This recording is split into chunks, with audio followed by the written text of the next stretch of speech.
Guys, welcome to the mining and में एक बार फिर से आप सभी का स्वागत है। तो आज के इस लेक्चर में हम देखने जा रहे हैं बीसीसीएल का एनुअल रिपोर्ट। चूंकि जैसा कि आप सभी जानते हैं कि भाई बीसीसीएल का एग्जाम की डेट आ गई है और जल्द ही आप सभी एग्जाम देने जा रहे होंगे।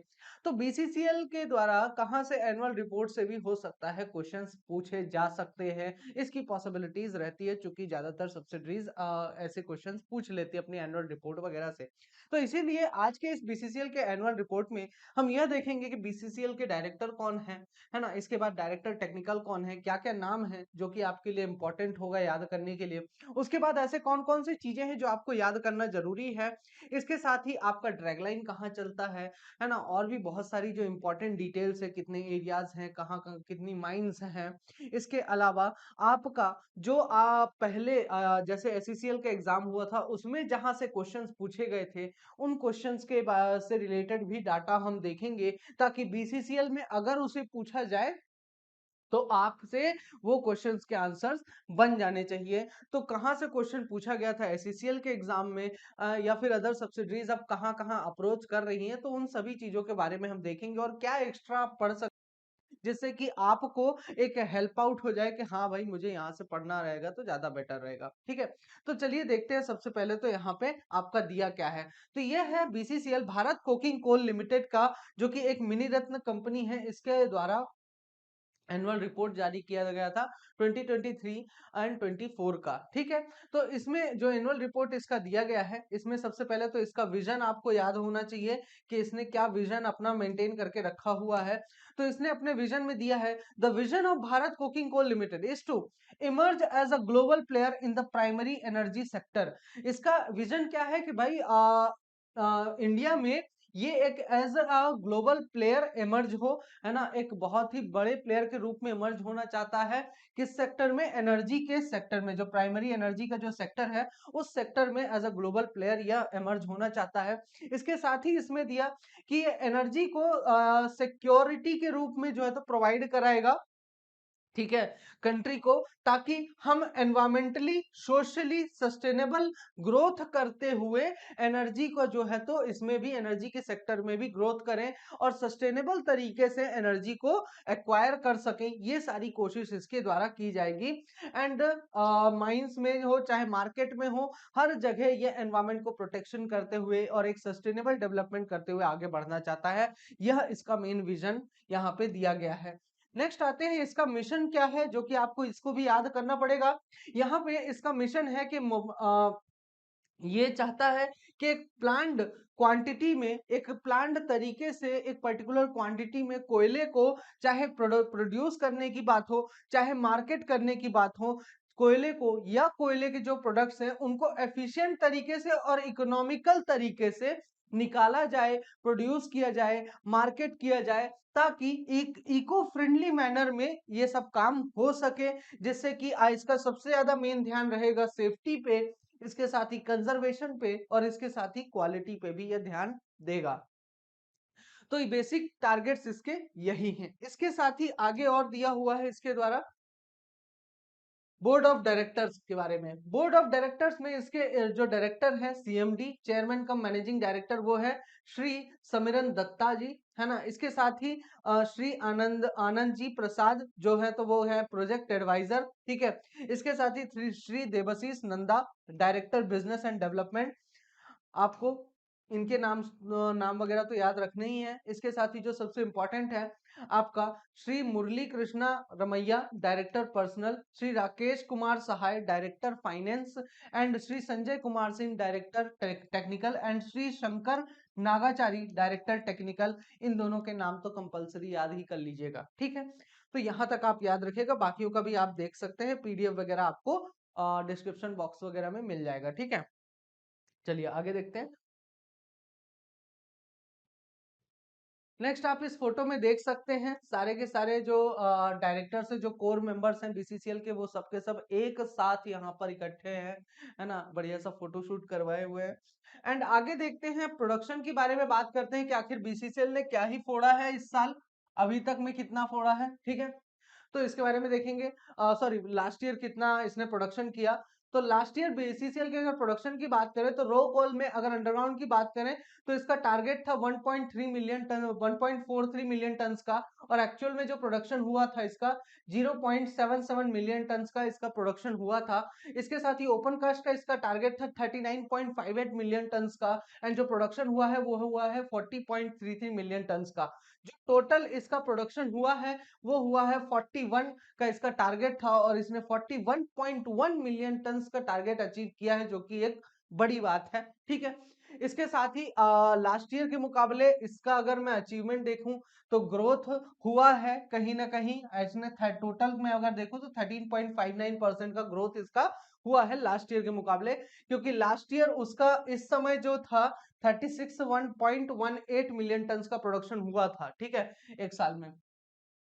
वहीं पे कोकिंग कोल और नॉन कोकिंग कोल के बेसिस पर अगर देखें प्रोडक्शन, तो कोकिंग कोल इसने जो टोटल निकाला है वो निकाला है 38.81 मिलियन टन, एंड इसका सॉरी इसका ये टारगेट था, एंड इसने एक्चुअल में जो प्रोडक्शन किया वो किया 39.11 मिलियन टन का प्रोडक्शन किया। नॉन कुकिंग कोल की बात करें तो 2.19 टारगेट था इसका 119 मिलियन टन का, एंड 1.99 मिलियन टन इसने जो है तो अचीव किया है। ठीक है, और इसके बाद अगर मैं टोटल की बात करूं तो 41 मिलियन टन का टारगेट था, 41.10 मिलियन टन इसने जो है तो प्रोडक्शन किया है। इसके साथ ही ओबी रिमूवल की अगर मैं बात करें तो ओबी रिमूवल में इसका टारगेट था 150 क्यूबिक मीटर्स का, क्यूबिक मीटर्स का सॉरी, और इसने अचीव किया है 149.28 क्यूबिक मीटर्स जो है तो इसने अचीव किया है। तो कहीं ना कहीं इसमें टारगेट को अचीव नहीं कर पाया है, लेकिन पिछले साल के मुकाबले अगर मैं बात करूं तो इसमें ग्रोथ देखने को मिला है 35.93 मिलियन टन्स का, सॉरी इतने परसेंटेज का इसने ग्रोथ किया है, क्योंकि लास्ट ईयर इसका जो प्रोडक्शन था वो था आपका 114.11 क्यूबिक मीटर्स का इसका प्रोडक्शन था। ठीक है, इसके बाद बात करते हैं प्रोडक्टिविटी की, ओएमएस आउटपुट पर मैन पर शिफ्ट।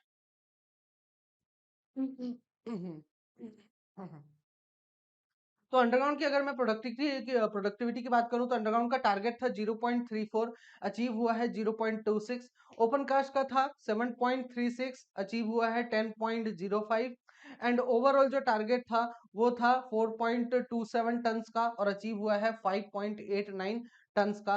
और डिस्पैच की अगर मैं बात करूं कि कोयला कितना डिस्पैच हुआ है तो 41 मिलियन टन का टारगेट था, एंड डिस्पैच हुआ है 39.27 मिलियन टन इसके द्वारा डिस्पैच किया गया है। तो कहीं ना कहीं बहुत ही अच्छा परफॉर्मेंस इसके द्वारा दिया जा रहा है। नेक्स्ट आते हैं, अरे हाँ, तो जो भी व्यक्ति या जो भी स्टूडेंट्स बीसीसीएल की प्रिपरेशन कर रहे हैं तो उनके लिए एक बहुत ही स्पेशल ऑफर चालू हुआ है कि आपका 15 अक्टूबर तक के लिए यह कोर्स वैलिड रहेगा। 150 रुपीज का ये कोर्स है।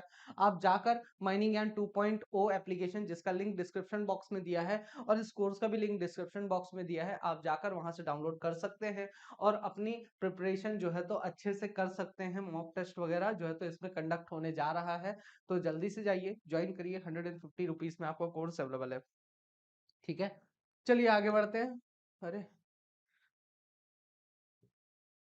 नेक्स्ट है आपका वॉश्ड कोल। वॉश्ड कोल की अगर मैं बात करूं तो washed coal and washed coal power coal production. तो वॉश्ड कोल की अगर बात करूं तो इसका टारगेट था कितना वॉशिंग करने का, 1980 मिलियन टन का इसका वॉशिंग का टारगेट था, और एक्चुअल में जो इसने अचीव किया है 1.462 मिलियन टन इसने कोल वॉश किया है। पावर कोल की वॉशिंग की अगर मैं बात करें तो यहाँ पर 3.926 का इसका टारगेट था, अचीव हुआ है 2.837। तो टोटल टारगेट था इसका 5.906 मिलियन टन का, और अचीव हुआ है 4.3 मिलियन टन का इसने टारगेट अचीव किया है।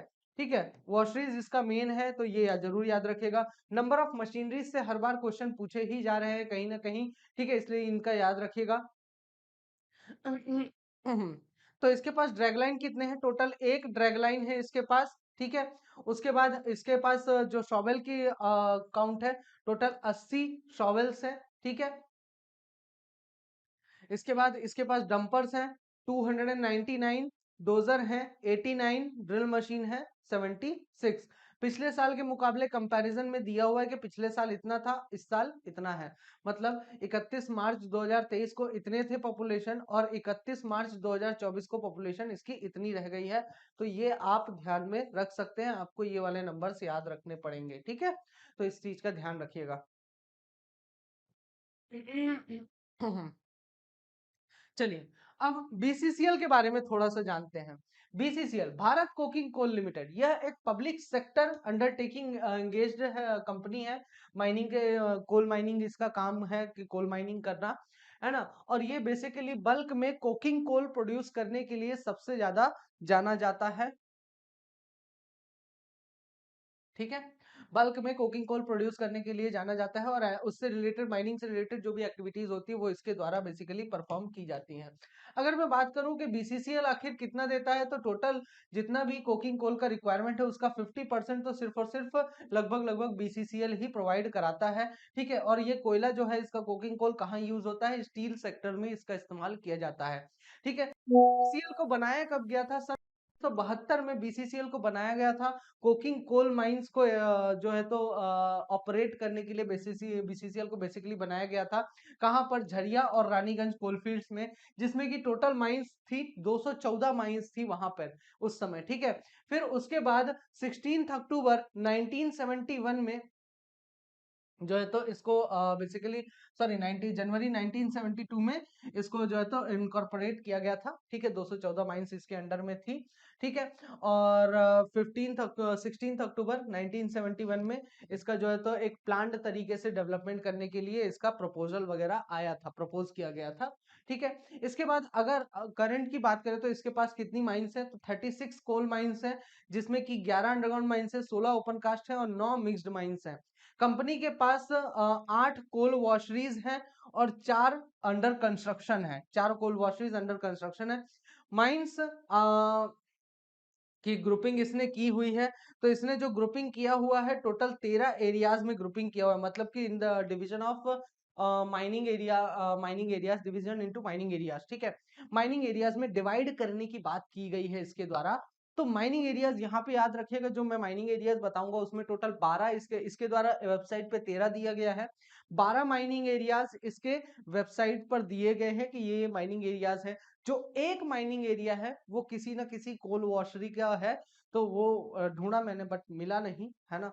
उसके लिए सॉरी बट वो एक कोल वॉशरी के लिए इसका द्वारा माइनिंग एरिया सिलेक्ट किया गया है, ठीक है। तो आप 12 के 12 माइनिंग एरियाज को देख लीजिएगा।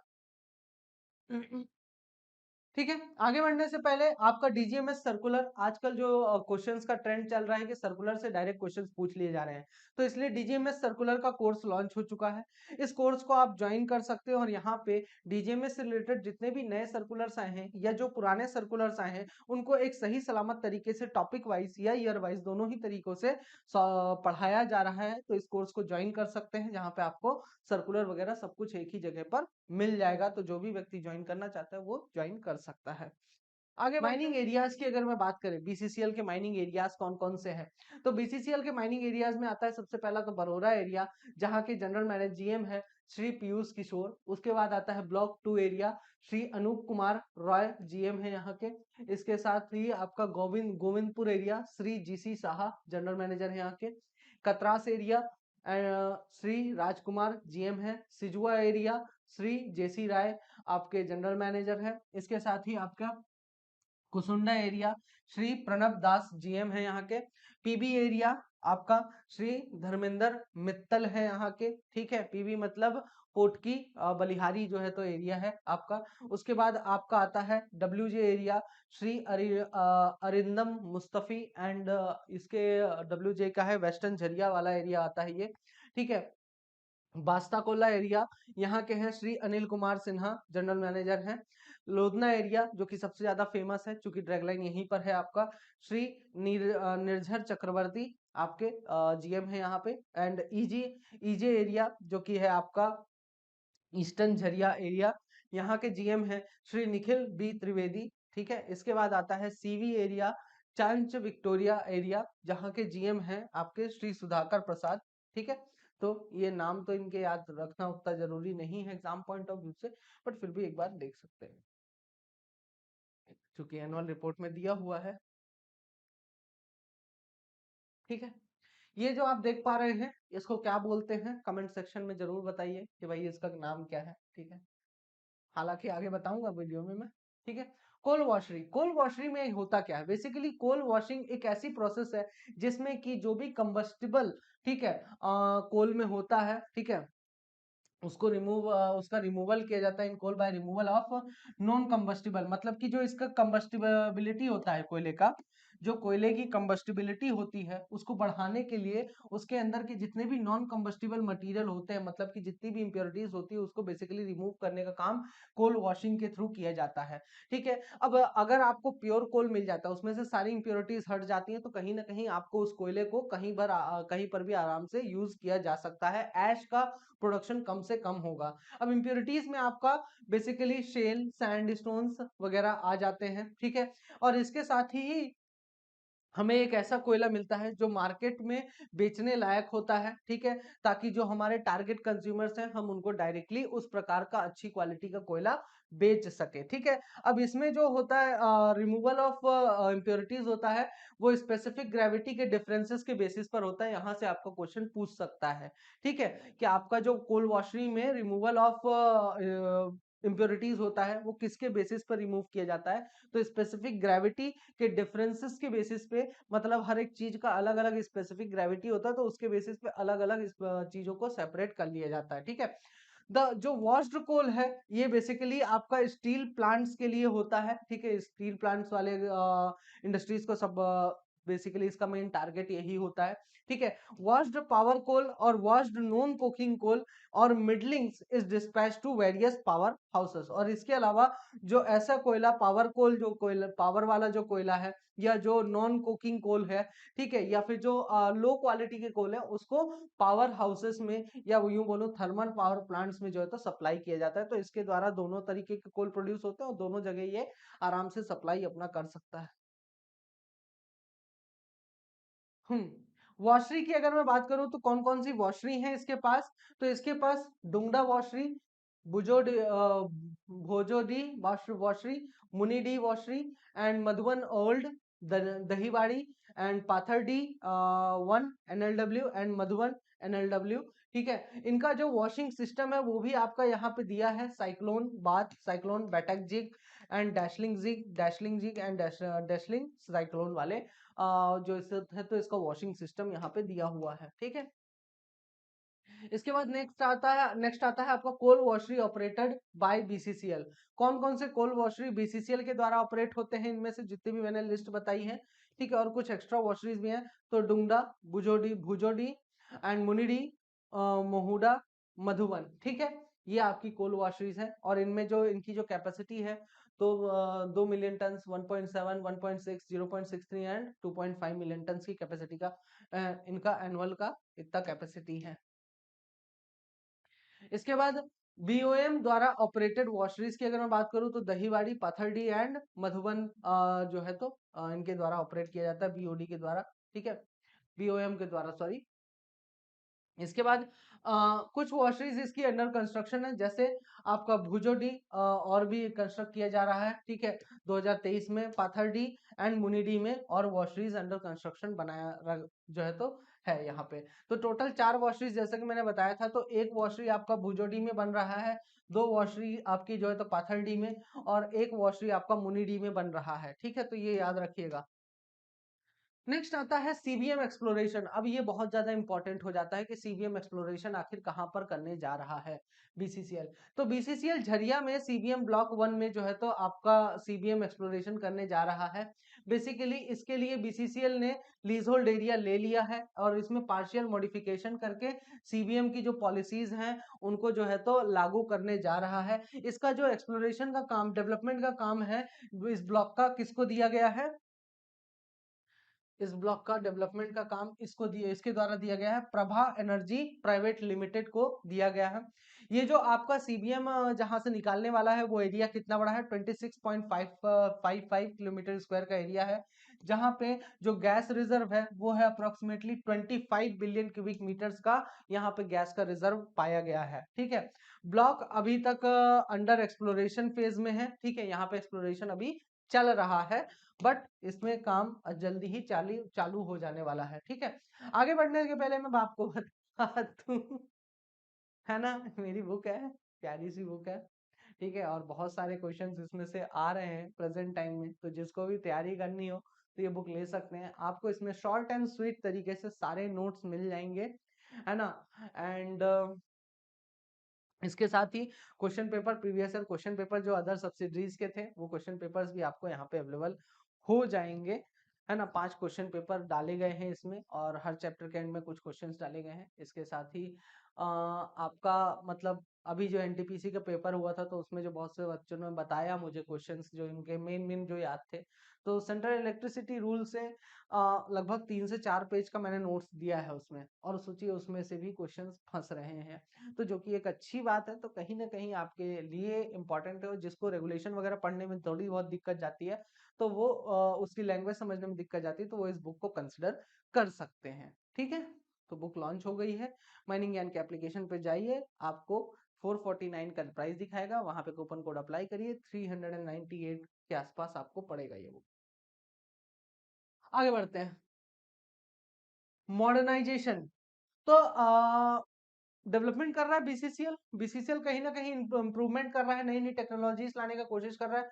तो इसने लॉन्ग वॉल टेक्नोलॉजी को अप्लाई किया, सबसे पहला माइंस मुनिडी, सबसे पहला कंटिन्यूअस माइनर टेक्नोलॉजी अडॉप्ट किया। Ramnagar Kalyaneshwari open cast project open किया है। इसके साथ ही हाई वॉल टेक्नोलॉजी को लिए ला रहा है, बड़ी बात है ना, बड़ी बात तो है।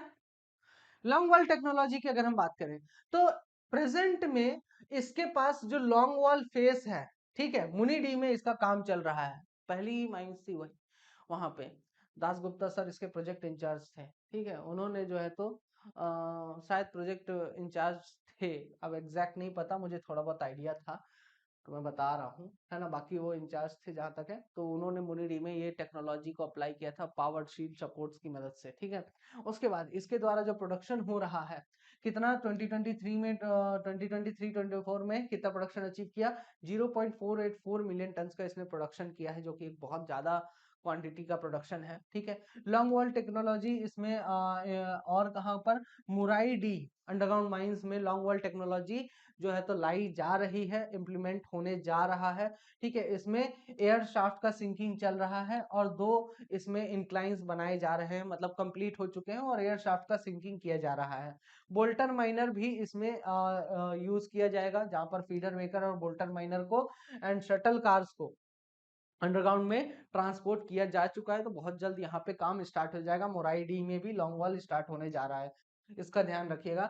नेक्स्ट है आपका कंटिन्यूअस माइनर की टेक्नोलॉजी की अगर हम बात करें, तो सीएमपीडीआई द्वारा एक प्रोजेक्ट रिपोर्ट सबमिट की गई है, जिसमें कि बेनेडी इंक्लाइन माइन में जो कि फुलारी टैंड अंडरग्राउंड सेक्शन का एक पार्ट है, उस अंडरग्राउंड सेक्शन है वहां पर, एंड जो amalgamated block 2 open cast mines है, ठीक है, वहां पर सीएम टेक्नोलॉजी का जो है तो इंट्रोड्यूस किया जा रहा है। तो उसके लिए जो है तो आपका अप्रूवल की प्रोसेस चालू हो गई है, उसका अप्रूवल मिल जाते ही, प्रोसेस अप्रूवल की प्रोसेस में जा चुका है, तो अप्रूवल मिलते ही वहां पे भी सीएम टेक्नोलॉजी अडॉप्ट कर दिया जाएगा। सबसे इंपॉर्टेंट, सबसे important, high wall mining technology बहुत ज्यादा इंपॉर्टेंट है। तो BCCL 2 high wall mining projects start करने जा रहा है। एक इसका होगा amalgamated block 2 open cast project में, और दूसरा होगा राजापुर ओपन कास्ट प्रोजेक्ट में स्टार्ट होगा। Amalgamated block 2 open cast project में इसने हाई वॉल माइनर इंस्टॉल कर दिया है, ये टेक्नोलॉजी जा चुकी है। इसके बाद प्रोडक्शन स्टार्ट हो गया होगा, या हो रहा होगा, जो भी है होने वाला होगा। और एग्रीमेंट जो है इसका हाईवॉल माइनिंग का राजापुर में है ना, राजापुर ओपन कास्ट प्रोजेक्ट में, उसके लिए एग्रीमेंट जो है तो 21/11/2023 को एग्रीमेंट साइन हो गया है। तो जल्दी ही वहां पे भी इंस्टॉल कर दिया जाएगा। जहां तक मैं बात करूं उसका ब्लॉक 2 वाले का, तो वहां पे हो सकता है प्रोडक्शन स्टार्ट हो गया हो, क्योंकि 15 जनवरी 2024 तक तो उसने कमेंस कर दिया था, मतलब लगा दिया था। जहां तक है मार्च एंड तक तो कोई प्रोडक्शन स्टार्ट नहीं हुआ था, क्योंकि यहाँ पे जीरो दिखाया हुआ है उसके द्वारा प्रोडक्शन। अगर मैं बात करूँ कोल माइन मीथेन और कोल बेड मीथेन, जैसा कि मैंने आपको बताया कि झरिया की में होने वाला है, ठीक है। तो माइनिंग लीज होल्ड एरिया कहाँ कहाँ पे लिया गया है का आपका इसके लिए, एक तो कपुरिया, मुनिडी, जर्मा एंड सिंगरा ब्लॉक्स में जो है तो बीसीसीएल 26.55 किलोमीटर स्क्वायर के एरिया में प्लानिंग कर रहा है इसके डेवलपमेंट की, ठीक है। जो गैस यहाँ पे मौजूद है वो इतने एरिया में मौजूद है, लगभग 25 बिलियन क्यूबिक मीटर्स का गैस यहाँ पर है, ठीक है, जो कि लगभग 30 साल तक का प्रोडक्शन यहाँ से हो सकता है, ये प्रोफाइल इनके द्वारा जो है तो एस्टिमेट किया गया है। Production road map of BCCL, BCCL का प्रोडक्शन रोड मैप मतलब अगले अपने बीसीसीएल कुल मिला के ये बताना चाह रहा है अपने अगले 3 साल में वो अपने आप को कहाँ देखता है। तो अगले 3 साल में बीसीसीएल का जो टारगेट है वो ये है कि आपका प्रोडक्शन 45 मिलियन टन का 2024-25 में होगा, एंड 25-26 में 50, एंड 26-27 में 53 मिलियन टन का इसका टारगेट है, ठीक है। तो इतना टारगेट इसने मेंटेन करके रखा हुआ है कि हम इतना प्रोडक्शन करेंगे, ठीक है। इसके बाद अंडरग्राउंड प्रोडक्शन की अगर मैं बात करूं तो एसडीएल के द्वारा जो इसके द्वारा प्रोडक्शन किया गया है 1,23,694 टन का इसके द्वारा प्रोडक्शन किया गया है, और हाई वॉल के द्वारा इसके द्वारा जो प्रोडक्शन किया गया है वो है आपका 1,58,447 47 टन का प्रोडक्शन हुआ है, एंड मतलब ऑलरेडी चल रहा है ब्लॉक 2 में, ठीक है। लॉन्ग वॉल आपका मुनिडी कोलिरी में आपका इसके द्वारा जो प्रोडक्शन किया गया 4,83,600 टन का प्रोडक्शन इसके द्वारा किया गया है। तो बीसीसीएल के द्वारा जो प्रोडक्शन हुआ है टोटल अंडरग्राउंड से वो हुआ है 7,65,741 टन का प्रोडक्शन इसके द्वारा हुआ है। तो जैसे कि देख पा रहे हैं हाई वॉल स्टार्ट हो चुका है, बहुत बड़ी खुशखबरी की बात है, ठीक है। एक्सीडेंट स्टैटिस्टिक्स की अगर मैं बात करूं तो नंबर ऑफ फैटल एक्सीडेंट्स इसके द्वारा जो है 2023-24 में 4 है, हाँ 4 हैं। इसके बाद नंबर ऑफ फैटेलिटीज की बात करूं तो टोटल 5 हैं, और number of serious accident 5, number of serious injuries 6, ठीक है। तो इन चीजों को ध्यान में रखिएगा। नेक्स्ट माइंड रेस्क्यू स्टेशन कहाँ कहाँ पे है इसके, तो माइंड रेस्क्यू स्टेशन एक धनसार में है इसका। उसके बाद रेस्क्यू रूम आपका इसका कहाँ पे है, मुनिडी में, सुदामडी में एंड मधुबन में इसका रेस्क्यू रूम वगैरह दिए हुए हैं। दूसरा आपका दिया हुआ है कि भाई इसने सर्कुलर के अनुसार कितने नंबर्स में रखा, सॉरी माइंड रेस्क्यू रूल के अनुसार आखिर कितने नंबर में इसके पास आइटम्स मौजूद होने चाहिए, उसका पूरा लिस्ट भी दिया गया था इसके द्वारा कि हमारे पास इतना इतना आइटम मौजूद है, ठीक है। तो डीजीएमएस के गाइडलाइंस के अनुसार नेक्स्ट है इसके द्वारा जो रेस्क्यू के अचीवमेंट्स हुए हैं, ठीक है, जो रेस्क्यू ऑपरेशंस परफॉर्म किए गए हैं 23 में, ठीक है, 2023 में, वो कौन कौन से हैं। तो इसने आशीर्वाद टावर बिल्डिंग में जो नियर शक्ति मंदिर के पास में है, तो वहां पर इसने रेस्क्यू ऑपरेशन किया था, बहुत सारे लोगों को इसने बचाया। वहां पर एक गोधर गोधर कॉलरी है, वहां पे एक 4 पिट अबैंडन शाफ्ट सील्ड है ना, वहां पे शाफ्ट को सील किया गया है, पिट अबैंडन पिट थे वहां पे शाफ्ट को सील किया गया है, 4 शाफ्ट थे, ठीक है। और एक व्यक्ति को बर्न्ट उसकी डेड बॉडी, जली हुई डेड बॉडी को रेस्क्यू किया गया एक व्यक्ति का, कहाँ से, सरफेस क्रैक घनुडीह मल्ला बस्ती में से। इसके साथ ही रिकवरी वर्क कंडक्ट किया गया इसके द्वारा, कहाँ पर, गोंडुडी खास कुसुंडा कॉलोनी में, ठीक है, जहां पर 3 औरतों को रिकवर किया गया एक पोर्ट होल सब्सिडेंस में से। इसके बाद मॉक रिहर्सल प्रैक्टिस कंडक्ट की गई इसके द्वारा, ठीक है, 4 और 3 अलग अलग कॉलरीज में, एक एमआरएस में और एक अलग अलग कॉलरीज में, ठीक है। दूसरा इसके द्वारा फायर फाइटिंग किया गया 46 प्लेसेस पे, shovel fire, dumper fire, drill machine, washery, substation, transformer, scrap near coal stock, bush fire and apartment fire से इसके द्वारा फायर फाइटिंग किया गया, ठीक है।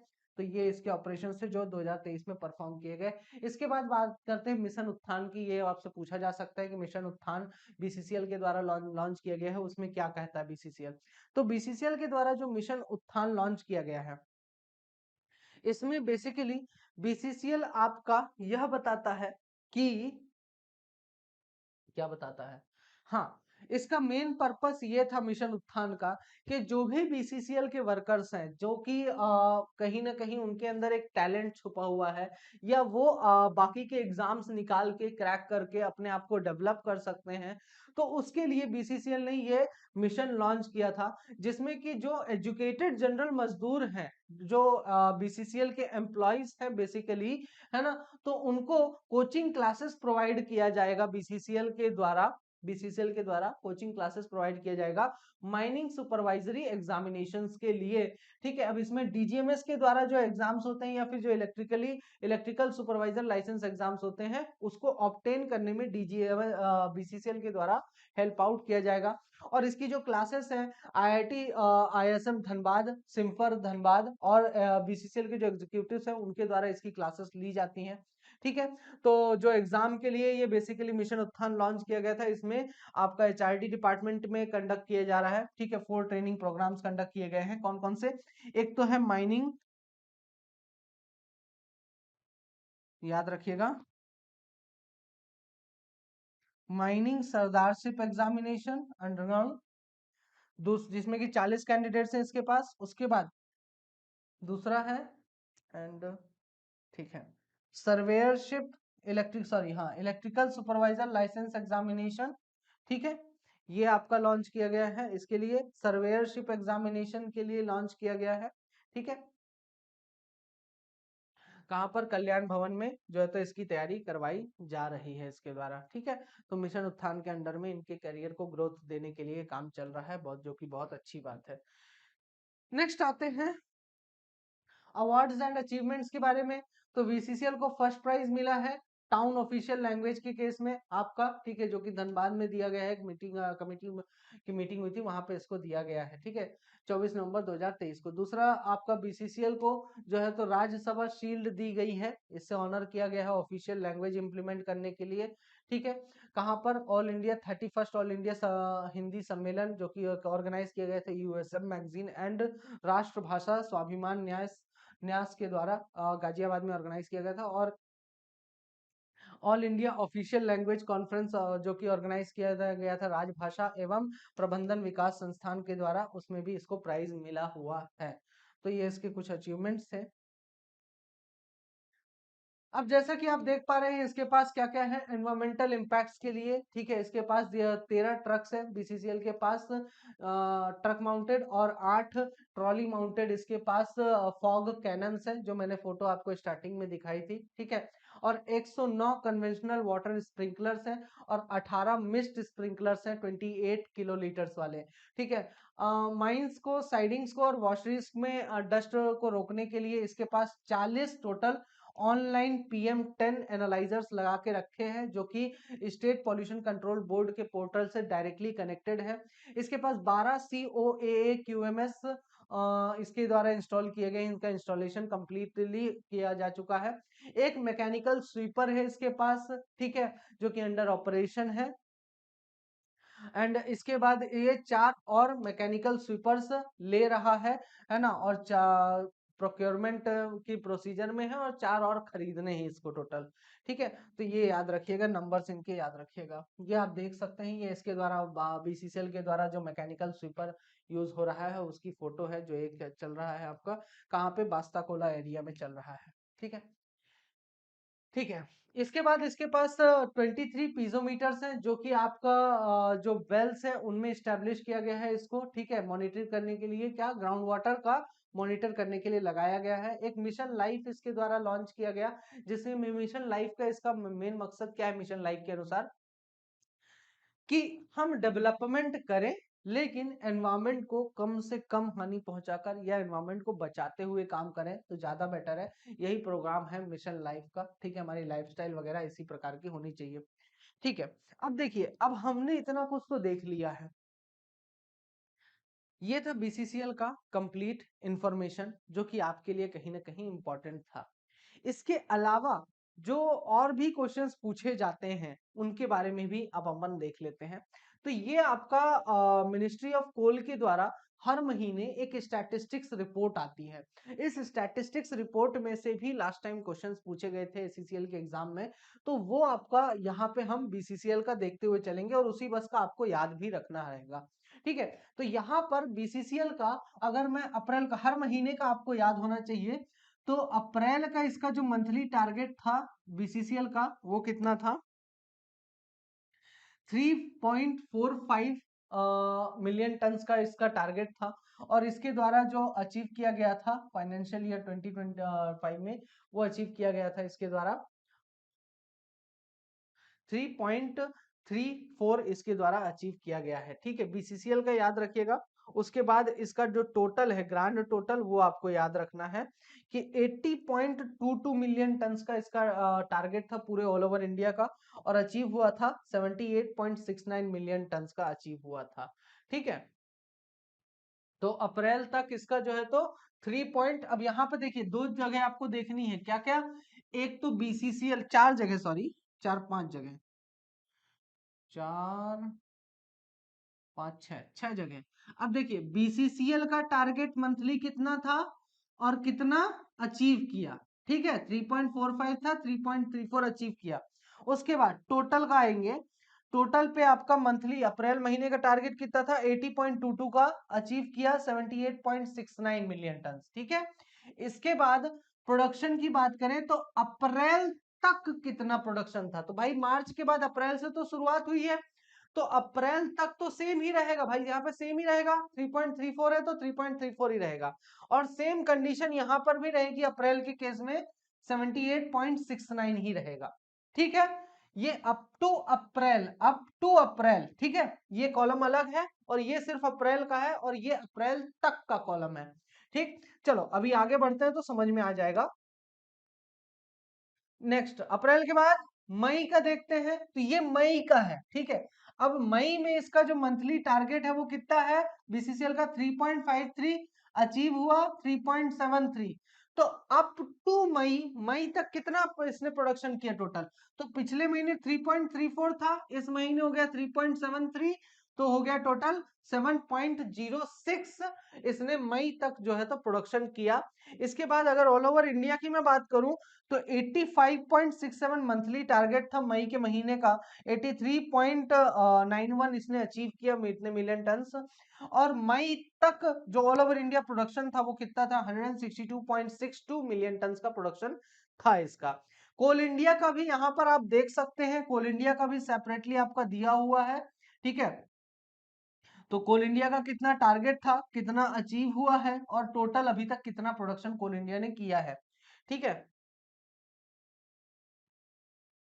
नेक्स्ट आपका आता है जून का। जून में इसका मंथली टारगेट था बीसीसीएल का 3.42, अचीव हुआ 3.47। अप टू जून था इसका कितना प्रोडक्शन हुआ, 10.53 मिलियन टन का प्रोडक्शन हुआ है। कोल इंडिया की अगर बात करें तो टारगेट था 61.40, अचीव हुआ 63.10।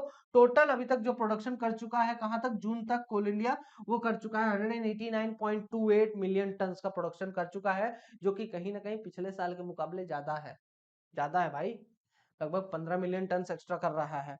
अगर टोटल की बात करें तो 206.17 मिलियन टन का टारगेट था। इस महीने में क्या किया गया, जो अदर माइंस है, प्राइवेट माइंस है, उन पे बेसिकली फोकस किया जाना था कि भाई इनके द्वारा ज्यादा से ज्यादा प्रोडक्शन हो जाए, बट इनके द्वारा मात्र 16.11 मिलियन टन का प्रोडक्शन हुआ, बहुत ज्यादा फोर्स करने पर।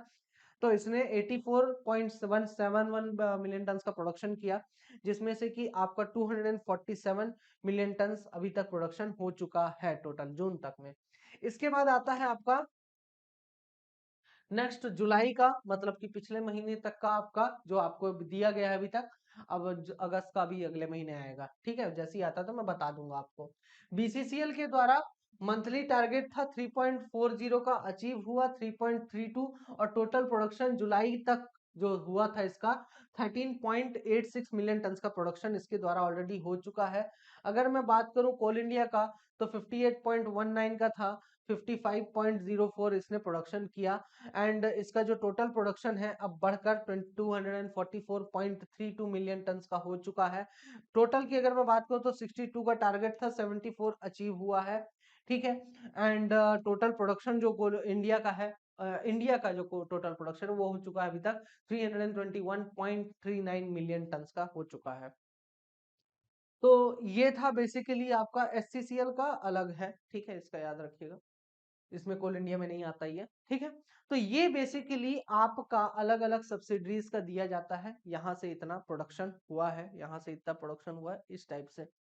तो अब आपको अगर तैयारी करनी है तो जल्द से जल्द अपनी तैयारी स्टार्ट कर चुके हैं तो उसको और अच्छे से आप ग्रो अप करिए, है ना, ताकि अच्छे से तैयारी हो सके जो एग्जाम आपका आ रहा है, ठीक है, तो उसको आप अच्छे से अटेंड कर सकें। एक जो चीज आपकी छूट गई थी वो ये था कि ड्रैगलाइन आखिर कहाँ है बीसीसीएल में। तो बीसीसीएल में ड्रैगलाइन आपका है एनटीएसटी ओपन कास्ट प्रोजेक्ट, वहां पर आपका ड्रैगलाइन लगा हुआ है। एंड आपका ये लोधना एरिया में आता है, वहां पे ड्रैगलाइन है, जो आपका बीसीसीएल के वेबसाइट पे जो मुझे मिला वहां पे ये लिखा था।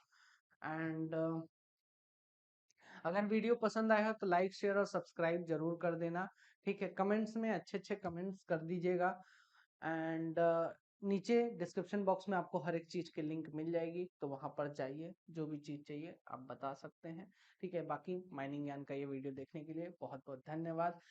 Till then all the best and thank you so much. Good night everyone. To watch the complete video, download Mining Gyan 2.0 app from the Play Store and enjoy seamless learning with Mining Gyan 2.0.